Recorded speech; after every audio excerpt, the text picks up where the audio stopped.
Assalamualaikum. I am your math teacher from Little Masters Model School. Hope you all are fine and staying safe at home. Today we are going to start exercise 4.3 from chapter Common Fraction. Today we are going to start multiply. पहले हमने जो fractions के दो types जो हमने की वो हमने एडिशन और सब्ट्रैक्शन में किस तरह से मल्टीप्लिकेशन फ्रैक्शन के सॉल्व होते हैं हमने वो पढ़े थे। और ये बात भी लाजमी है कि जो एडिशन और सब्ट्रैक्शन दो फ्रैक्शंस के दरमियान में या तीन फ्रैक्शंस के दरमियान में अगर एडिशन या सब्ट्रैक्शन का साइन होता है तब हम उसे एलसीएम लेते हैं, उसे डिवाइड करते हैं, मल्टीप्लाई करते हैं, सोल्यूशन निकालते हैं एडिशन करके या सब्ट्रैक्शन करके। लेकिन मल्टीप्लिकेशन इस लिहाज से बहुत आसान है कि इसमें आपको जो है वो एलसीएम नहीं लेना पड़ेगा और ना मल्टीप्लाई और डिवाइड उस तरह करना पड़ेगा जिस तरह एलसीएम के बाद हम करते हैं। ये बहुत इजी मेथड है, इसलिए आपको उम्मीद करती हूँ कि बहुत जल्दी समझ आ जाएगा। जैसे देखें आपके पास है 5 मल्टीप्लाई 1/2। इसमें क्या है, आपके पास एक फ्रैक्शन है और एक होल नंबर है। तो मैं आपको पहले ही बता चुकी हूँ कि आपको एलसीएम तो लेना नहीं है। तो आप क्या करेंगे कि ऊपर के जो दोनों न्यूमिनेटर्स हैं यानी कि 5 और ये 1, इन दोनों को आप क्या करेंगे ऊपर लिख देंगे और डिवाइड की लाइन लगाकर नीचे ये जो 2 है इसको लिख देंगे। अगर मैं आपको एक और बात बताऊं वो ये है कि अगर होल नंबर है, ये जैसे ये एक फ्रैक्शन है और ये होल नंबर है, तो होल नंबर अकेला है तो इसके नीचे खुद से ही हम सपोज करते हैं 1। तो अगर मैं 2 को 1 से मल्टीप्लाई करूं तो ये आंसर 2 ही आएगा। 2 1 = 2, तो नीचे की वैल्यू 2 हुई और 5 मल्टीप्लाई 1 लिखा, 5 1 = 5 और ये 2 आ गया। अब 5/2 इज इम्प्रॉपर फ्रैक्शन क्योंकि न्यूमिनेटर बड़ा है और डिनोमिनेटर छोटा है, तो हम इसको डिवाइड करेंगे 2 के टेबल से। 2 2 = 4 -1 इज रिमाइंडर और ये मिक्स वैल्यू में आंसर आ जाएगा। इसी तरह 6 मल्टीप्लाई 1/4, 6 मल्टीप्लाई 1 और नीचे अपाउंड की लाइन डालने के बाद नीचे 4 लिखा, 6 1 = 6 और ये 4। अब 6 और 4 हैं तो इम्प्रॉपर फ्रैक्शन, लेकिन ये कट रहे हैं कौन से टेबल से। हमने ये नहीं देखना कि ऊपर या नीचे के किसी भी एक नंबर से कटे, हमें ये देखना है ऐसा कौन सा टेबल है जिसमें ये दोनों नंबर आ रहे हैं। तो ये दोनों नंबर 2 के टेबल में आराम से आते हैं। 2 2 = 4, 2 3 = 6। इम्प्रॉपर फ्रैक्शन मैंने आपको पहले भी बताया था पिछली एक्सरसाइजेज में भी कि इम्प्रॉपर फ्रैक्शन जो है वो कटने के बाद भी इम्प्रॉपर ही रहता है, लेकिन बस उसकी वैल्यू थोड़ी छोटी हो जाती है और डिवाइड करने में आसानी हो जाती है। तो 2 2 = 4, 2 3 = 6, 3/2 को हमने डिवाइड किया तो 2 1 = 2 -1 इज रिमाइंडर और ये मिक्स नंबर में आंसर आ गया। पार्ट ए के बाकी क्वेश्चंस भी आपके इन्हीं दो क्वेश्चंस की तरह है। अब हम पार्ट बी की तरफ चलते हैं। मल्टीप्लाई करने के दो मेथड हैं। एक हमने पढ़ा कि आप जो है वो दोनों न्यूमिनेटर और डिनोमिनेटर को क्या कर लें, मल्टीप्लाई, यानी कि न्यूमिनेटर को, दोनों न्यूमिनेटर्स को आपस में मल्टीप्लाई कर लें और बाद में काटें तो आंसर आसानी से, यानी कि वो तरीका था। एक तरीका ये है, पहले तो हमने ये देखना है कि ये जो ऑफ है, इंग्लिश का ये जो ऑफ है, इसका मैथ में इसका सिंबल मल्टीप्लिकेशन का होता है। तो हमने 3/4 को पहले ऑफ को चेंज करना है मल्टीप्लाई में और इसके साथ 8 लिखा। मल्टीप्लिकेशन में हमेशा कटिंग क्रॉस में होती है, ऊपर वाली वैल्यू नीचे वाली वैल्यू से कटती नहीं है। मल्टीप्लिकेशन में हमेशा वैल्यूज कटती हैं क्रॉस में, यानी कि जैसे मल्टीप्लिकेशन का साइन होता है इसी तरह ये इससे कटेगी और ये इससे। फिलहाल तो इसके नीचे कुछ नहीं है, इसीलिए हम 4 और 8 को काटेंगे। तो हमने पहले 3/4 लिखा, ऑफ की जगह मल्टीप्लाई और 8 उतारा। अब हम इसको काटेंगे क्रॉस में। तो 4 और 8 एक साथ कौन सा टेबल में आते हैं, 4 के। 4 1 = 4, 4 2 = 8। मैं पहले भी आपको बहुत दफ़ा बता चुकी हूँ, अगर नीचे फ्रैक्शन के नीचे वाला जो 1 होता है वो लिखा नहीं जाता। तो हमने देखा कि इसको कट करने के बाद 8 के ऊपर 2 है और यहाँ साइड में 3 है और बीच में मल्टीप्लाई है, तो हम इसको कर देंगे 3 × 2, 3 2 = 6। इसी तरह क्वेश्चन नंबर 2 देखें, 5/6 ऑफ 18। तो पहले हम 5/6 लिखकर ऑफ की जगह मल्टीप्लाई का साइन डालेंगे और 18 लिखेंगे।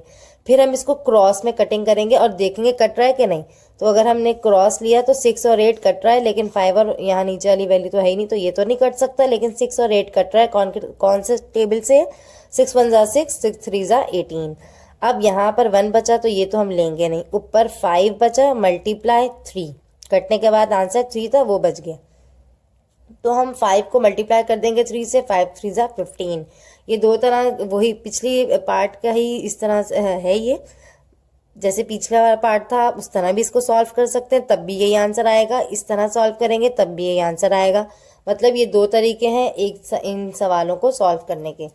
अब आप तीसरा सवाल भी इसी तरह देख सकते हैं, 4/5 मल्टीप्लाई 25, ये ऑफ की जगह मल्टीप्लाई लगाया है हमने। अब हम इसको क्रॉस में काट रहे हैं, 5 1 5, 5 5 25, फिर हमने हमारे पास जो वैल्यूज़ बच गई, कटने के बाद जो वैल्यूज़ बच गई हैं उन्हें हम मल्टीप्लाई कर लेंगे। 4 × 5, 4 5 20। इसी तरह 5/6 मल्टीप्लाई 30, ये ऑफ की जगह हमने मल्टीप्लाई लिखा 30, तो 5/6 लिखा और ये 30। अब हम क्रॉस में जब हम काट रहे हैं तो 6 और 30 कट रहा है, कौन से टेबल से? 6 1 6, 6 5 30। और कटने के बाद जो वैल्यूज़ बच गई हैं और बीच में मल्टीप्लिकेशन होने की वजह से इनको आपस में हम मल्टीप्लाई कर लेंगे। 5 × 5, 5 5 25। तो इस तरह से 5 5 25 इसका आंसर आया। और क्वेश्चन नंबर 5 भी इसी तरह इसका सॉल्व होगा। अब हम पार्ट डी पर चलते हैं इसके। अभी तक आपने देखा था कि आपके पास एक फ्रैक्शन था और एक होल नंबर में सवाल था, लेकिन अब अगर आप देखें तो आपके पास दोनों ही फ्रैक्शंस हैं और बीच में मल्टीप्लाई है। तो मैं आपको पहले ही बता चुकी हूँ कि जब मल्टीप्लिकेशन होती है तो एलसीएम होता नहीं है, तो हम क्या करेंगे, दोनों वैल्यूज़ को लिखेंगे और इसे क्रॉस में कटिंग करेंगे। जो भी वैल्यू क्रॉस में कट रही है हम उसे काटेंगे, जो नहीं कट रही उसे हम एज इट इज़ लिख देंगे। अब देखें यहाँ से 5 और 3 था और यहाँ 2 और 6 है, तो 5 और 3 एक साथ किसी भी टेबल में नहीं आता, इसलिए हम 2 और 6 को काट सकते हैं। 2 1 2, 2 3 6। अब जो वैल्यूज़ बच गई हैं जो नहीं कट रही हैं हम उन्हें लिख देंगे। हमेशा आप याद रखिएगा, जब मल्टीप्लिकेशन होता है तो हम क्रॉस में कटिंग करते हैं, ऊपर नीचे न्यूमरेटर डिनोमिनेटर करके नहीं करते। अब हम 5 × 1 लिखेंगे, क्योंकि 5 × 1 और 3 × 3, 5 1 5, 3 3 9। 5/9 आंसर इसलिए क्योंकि ये एक तो प्रॉपर फ्रैक्शन है और दूसरा ये कट नहीं रहा। अब आप क्वेश्चन नंबर 2 देखिए, 4/7 मल्टीप्लाई 14/32। अब इसमें आप क्रॉस में काटने की कोशिश करें तो देखें दोनों तरफ से क्रॉस में कट रहा है। 7 1 7, 7 2 14, 4 1 4, 4 8 32। सही है। अब हम इसको जो वैल्यूज़ बच गई हैं उन्हें लिखेंगे। 1 × 2, 1 × 8, 1 2 2, 8 1 8। अब ये यहाँ पर देखें 2/8 अभी भी कट रहा था, 2 1 2, 2 4 8, तो 1/4 आंसर। इन क्वेश्चन में देखिए अब आपके पास मिक्स वैल्यूज़ में नंबर हैं। पहले हम मिक्स वैल्यूज़ के नंबर को सोल्यूशन में चेंज करेंगे, यानी इम्प्रॉपर में चेंज करेंगे, फिर हम उसे सॉल्व करेंगे। कहीं भी वैल्यूज़ मिक्स वैल्यूज़ में आएगी कोई भी वैल्यू, तो पहले उसे हम सॉल्व ही करेंगे, चाहे वो एडिशन में आए, चाहे वो सब्ट्रैक्शन में आए, चाहे वो मल्टीप्लिकेशन में आए, या चाहे वो डिवीजन में आए। तो 5 7 35, 35 और 1 हो गए 36, और अपॉन 5 मल्टीप्लाई 12 1 12, 12 में 7 प्लस के 19, 19/12। अब हम देखेंगे कि 5 और 19 तो नहीं कट सकते, क्योंकि हमेशा मैंने आपको बोला कि क्रॉस में कटिंग करें पहले। तो 12 1 12 और 12 3 36। जो वैल्यूज़ बच गई हैं हमने उन्हें उतारा, 3 × 19, 5 × 1, फिर हमने उन्हें मल्टीप्लिकेशन कर लिया। जब हमने इन्हें उतार लिया अब हम इन्हें आपस में मल्टीप्लाई कर लेंगे, ऊपर वाले से मल्टीप्लाई। जब कटेगा नहीं तो ऐसे ही करना है, जब कट नहीं रहा तो वैल्यूज़ को न्यूमिनेटर के साथ मल्टीप्लाई करना है, डिनोमिनेटर को डिनोमिनेटर के साथ मल्टीप्लाई करना है। ये नहीं है कट नहीं रहा तो मल्टीप्लाई भी आप क्रॉस में कर दें, वो गलत हो जाएगा। तो 57/5 को हमने डिवाइड किया, तो उसका आंसर मिक्स नंबर में इस तरह से आया।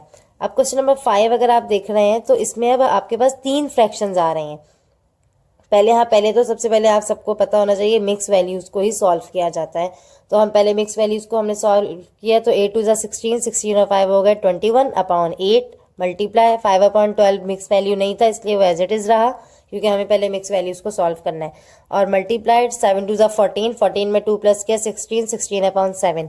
अब ये देखें ये कैसे कैसे कट रहा है, ये देखें अब आपके पास ये 3 वैल्यूज़ हैं, तो ये इसको आप इससे भी काट सकते हैं, जैसे अगर वो कट रहा होता, और इसको इससे भी काट सकते हैं। जो जैसे कट रहा है उसको उस तरह काट सकते हैं, लेकिन क्रॉस में, इस तरह से नहीं, क्रॉस में, यानी कि ये यूं भी कट सकता है, ये यूं भी, ये यूं और ये यूं। मैं देखते हैं किस तरह कट रहा है। 7 1 7, 7 3 21, 7 के टेबल को 21 से काटा है। 7 1 7, 7 3 21। इसी तरह हम 8 को देखते हैं, 8 1 8, 8 2 16। अब हमने इस 2 से, क्योंकि ये वाला 2 है, ये 2 आपके इस 12 को कट कर रहा है, तो 2 1 जा 2, 2 6 जा 12, यानी कि जो आंसर आपके पास आए, जैसे 8 1 जा 8, 8 2 जा 16, यानी कि 16 का आंसर 2 था। अब 2 से अगर 12 कट रहा है तो भी हम उसे काट सकते हैं। 2 1 जा 2, 2 6 जा 12। अब हमने देखा यहाँ पे ऐसी कोई वैल्यू नहीं है जो आपस में कट रही है तो हम उसे भी काट लेंगे, वो हम बाद में स्टेप बाय स्टेप, वरना यूँ गंदगी हो जाती है। 3 मल्टीप्लाई 5 मल्टीप्लाई, यहाँ से बचा 1, और 1 मल्टीप्लाई 6 मल्टीप्लाई 1। अब अभी इन कंडीशंस में आप देख सकते हैं कौन सी वैल्यू कट रही है। तो ये देखें, ये 3 1 जा 3, 3 2 जा 6, ये कट रहा था। अब ये जो चीज़ें ये आपस में जो वैल्यूज रह गई इनको मल्टीप्लाई कर लेते हैं। कैसे? 1 5 जा 5, 5 1 जा 5, 1 2 जा 2, 2 1 जा 2, 5/2 आया। 5/2 को हमने डिवाइड किया, आंसर आया मिक्स नंबर में। तो इस तरह से ये आपकी 4.3 थी। उम्मीद है आपको ये पार्ट भी समझ आ चुका होगा, ये तीनों पार्ट। फ़ी अमानिल्लाह, अल्लाह हाफिज़। इंशाल्लाह नेक्स्ट क्लास में नेक्स्ट एक्सरसाइज के साथ मिलेंगे, नेक्स्ट एक्सरसाइज के साथ।